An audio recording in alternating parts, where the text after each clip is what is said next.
400 years ago this week, playwright William Shakespeare died. Master of the tragedy and the comedy, Shakespeare would have enjoyed the ugly spectacle of today's Panama Papers tax scandal.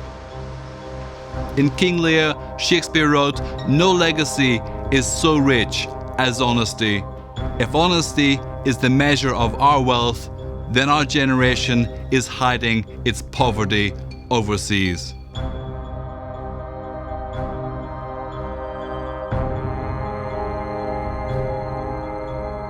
11.5 million documents from over 40 years of business by Panama law firm Mossack Fonseca & Co. were leaked. The shell companies they created were revealed and a massive scandal has unfolded. Shell companies may be used for lawful purposes, but they're frequently used in money laundering, tax evasion, bribery, drug dealing, and other crimes. But whatever their purpose, they're usually set up to make it hard to know who controls them. They exist almost only on paper. We estimate that up to 70 billion euros a year is lost to corporate tax avoidance. So that's a huge hole that has to be plugged. Because of all the work that we're doing also in terms of tackling specific mechanisms used to avoid paying taxes, known as BEPS, base erosion and profit shifting, to give you the jargon, we think that we can really clamp down on corporate tax avoidance. The fact that there'll now be this public disclosure of the way that companies pay their taxes and where they pay their taxes will also ramp up the pressure on companies. Then there's the political fallout. Pakistan's Prime Minister Nawaz Sharif is facing calls to resign. Sharif checked himself into a London hospital when the Panama Papers showed that his daughter and two of his sons control shell companies through which they'd acquired expensive London real estate. Sharif might survive his political health scare, but Iceland's Prime Minister resigned when the Panama Papers proved he had owned an offshore company in the British Virgin Islands with his wife. And Spain's Minister of Industry, José Manuel Soria, was forced to resign after lying about his offshore activities. Energy and Climate Action Commissioner Miguel Arias-Cañete was surely delighted to find his wife named in the Panama Papers. Arias-Cañete's office denied any conflict of interest, obviously, and the Commission's chief spokesman said Cañete's declaration appears to be in compliance with the Code of Conduct for Commissioners. Are you satisfied with the European Commission's response to Commissioner Cañete's position regarding his wife and offshore accounts? No, I'm not. I mean, it is very clear that here we have to suspect that the financial interests of the commissioners also played a role in the economic decisions made by his wife. And it is certainly not sufficient to just sort of separate the two and say that we don't need to bother about the behavior of the commissioner. I think with all what we knew when he entered the commission, he should never have entered it. But even more so after the revelations of the Panama Papers. He should have already resigned, if not forced to resign by President Juncker, because of course he cannot argue that it's his wife's dealings, that he knew nothing. I cannot judge the marriage and the relationship of Mr. and Miss Cañete, and that's none of my business. I don't know whether he's responsible for everything what his wife is doing, but what I know for sure is that he should explain his family business, and he should maybe publish his tax declaration, such as Mr. Cameron was forced to do. That would be the easiest way, and if he cannot reasonably explain the activities well, then he should certainly step down. The British Prime Minister was forced to defend his late father's offshore firm, a firm David Cameron personally invested in and benefited from. Ukrainian President Petro Poroshenko was named, and Lionel Messi appears to have scored an own goal with his offshore planning. The list goes on, but it's not just the rich and famous who have been caught out by the Panama Papers leak.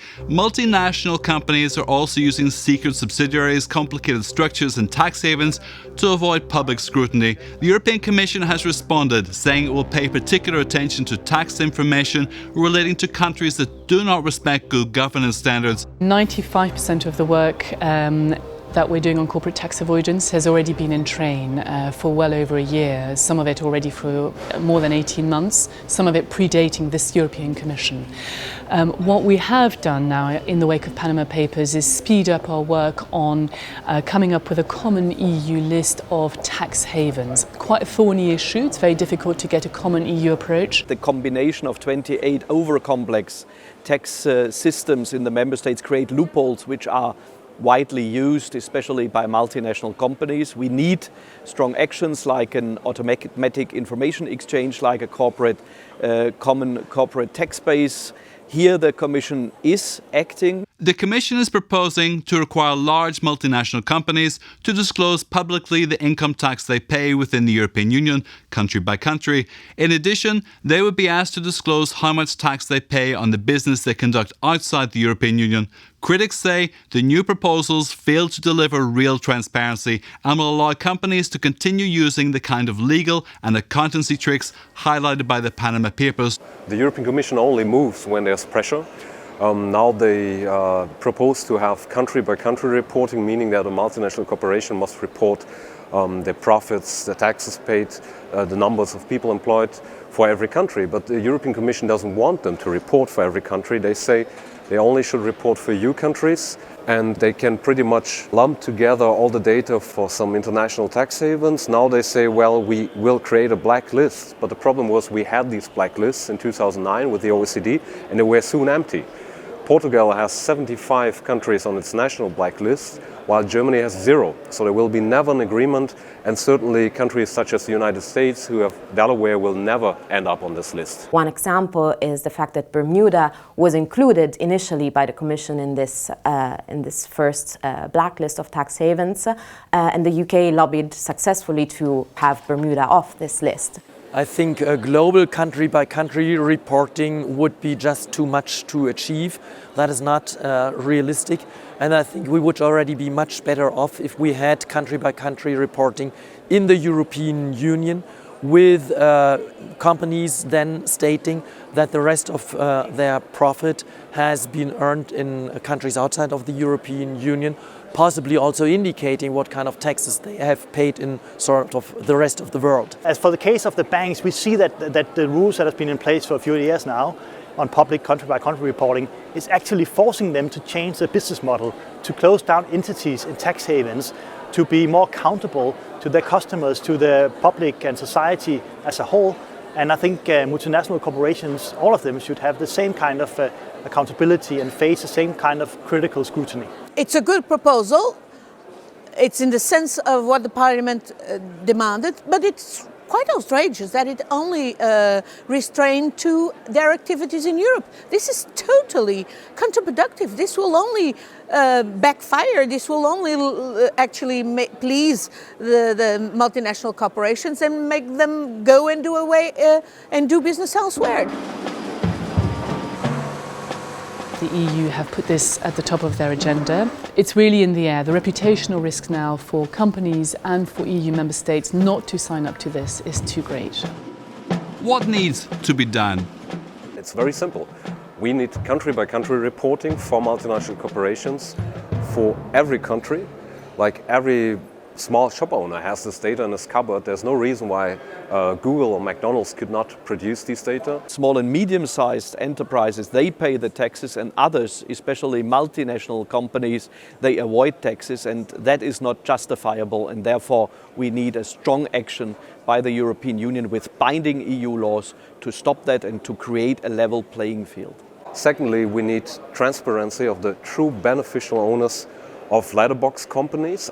I have my name on my letterbox, I'm sure you do as well, so there's no reason to hide away these facts from the public eye. Investors, if they had enough information about companies' operations and also responsible corporate behavior by multinationals, would be much more keen to invest in that company and would be able to make a much more detailed risk assessment. Thirdly, we need taxation at the source of flows to tax havens. And fourthly, if a bank aids permanently tax evasion, tax avoidance, their license should be withdrawn. That we need now to blacklist tax havens, but I also think we should attack the industry behind tax evasion. the banks, the law firms, the accounting firms.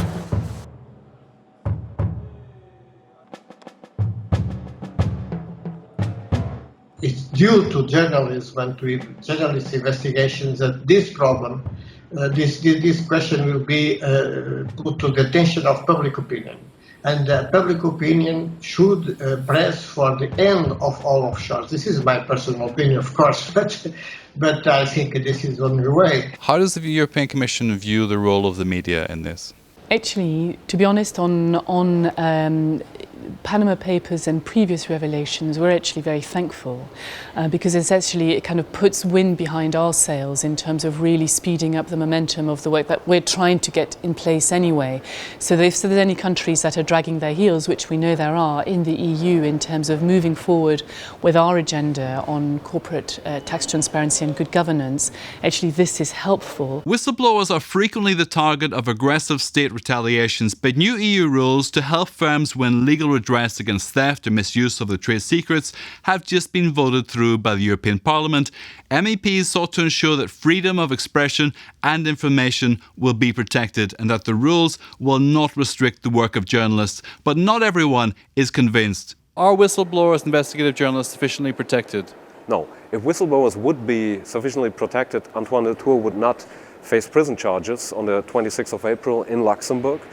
And the Commission has put strong support for Trade Secrets Directive, which effectively lowers the protection of whistleblowers. It is a fact that without whistleblowers and investigative journalists, the public, the citizens and the parliaments would not have known the dimension of all these aggressive tax planning and tax avoidance schemes. We need an independent office where whistleblowers can turn to if internal compliance doesn't work. We need some kind of financial support if they lose their job and their income, because they protect our pockets, our financial interests. But why should Europe's citizens be so concerned about some wealthy individuals and companies not paying enough tax? Well, after nearly a decade of austerity, the loss of public revenue to offshore accounts is contributing to the economic hardship of millions of Europeans. At a basic level, it's a form of theft. There is this other angle. Panama Papers clearly shows that there is a very dangerous role played by all this secrecy that the offshores grant to all criminal activities, including the financing of terrorism. So it's not just about tax fairness. It's not just about fairness in the distribution of wealth. It's actually about fighting organized crime, including terrorism. It's about our own security, the integrity of governance. Finance in the shadows was a theme loved by Shakespeare. The Merchant of Venice is a tale told in the half-light of Venetian alleys and courtrooms. 400 years after his death, it seems little has really changed. There is always a middleman, always a dispute about ownership, and always someone demanding a pound of flesh.